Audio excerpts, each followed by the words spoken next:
Halo teman-teman, saya Ayun Binta dengan NIM 110 akan menjelaskan tentang konsep belajar dan prinsip-prinsip pembelajaran. Yang pertama yaitu ada konsep belajar. Apa sih konsep belajar? Konsep belajar adalah suatu proses terjadinya perubahan perilaku maupun perubahan pada aspek kognitif, afektif, dan psikomotor individu sebagai hasil dari interaksi dengan lingkungan serta pengalaman yang dialaminya. Selanjutnya, yaitu ada faktor-faktor yang mempengaruhi seseorang belajar. Yang pertama ada faktor intrinsik, yang kedua ekstrinsik. Faktor intrinsik yang pertama yaitu sikap siswa terhadap belajar, yaitu sikap merupakan kemampuan siswa dalam penilaian terhadap sesuatu. Yang kedua yaitu ada motivasi belajar. Motivasi belajar merupakan kekuatan mental siswa yang mendorong terjadi proses belajar. Yang selanjutnya yaitu ada faktor intrinsik. Yang pertama ada kondisi siswa. Maksudnya bagaimana? Kondisi siswa seperti jasmani dan rohani dapat mempengaruhi motivasi belajarnya. Yang kedua, kondisi lingkungan siswa. Kondisi lingkungan belajar siswa seperti kondisi pada alam yang terbuka, lingkungan tempat tinggalnya, pertemanan, dan kehidupan sosial masyarakat. Yang ketiga, upaya guru dalam membelajarkan siswa, yaitu upaya guru merupakan faktor penentu dalam aktivitas belajar sehingga guru harus berkembang mengikuti perubahan zaman seperti menggunakan model pembelajaran dan strategi yang inovatif. Selanjutnya, prasarana dan sarana pembelajaran. Tersedianya prasarana seperti gedung sekolah yang memadai dan menampung siswa, ruang baca, perpustakaan, ruang UKS, dan lain sebagainya. Selanjutnya, ada lingkungan sosial siswa di sekolah.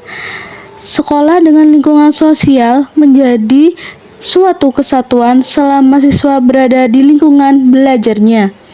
Yang keenam, faktor dari orang tua siswa.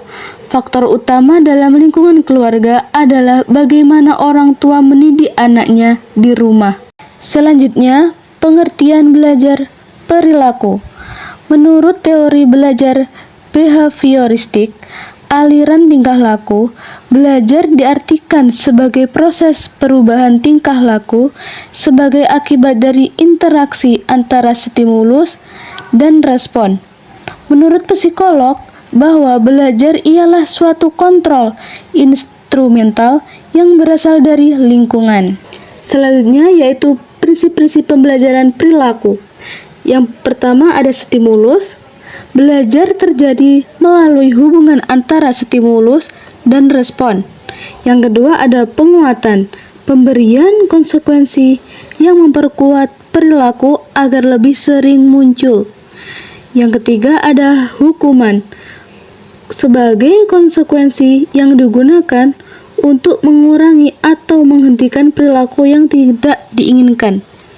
Yang keempat ada shaping atau pembentukan perilaku bertahap. Proses pembentukan perilaku baru melalui penguatan bertahap terhadap tindakan-tindakan yang mendekati perilaku target.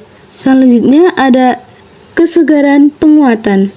Penguatan sebaiknya diberikan sedekat mungkin setelah perilaku terjadi agar hubungan antara perilaku dan konsekuensi menjadi jelas.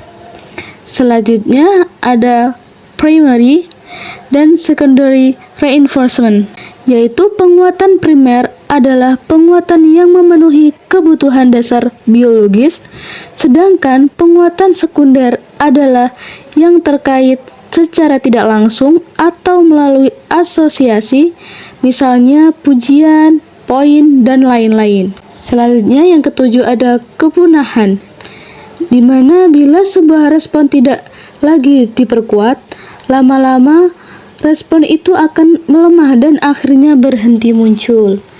Selanjutnya yang terakhir atau kedelapan yaitu ada hukum behaviorisme menurut Trondijk dan lainnya. Yang pertama ada hukum kesiapan, hukum latihan, Hukum efek. Apa itu hukum kesiapan? Hukum kesiapan merupakan belajar akan berhasil apabila seseorang dalam keadaan siap secara fisik, mental, dan emosional.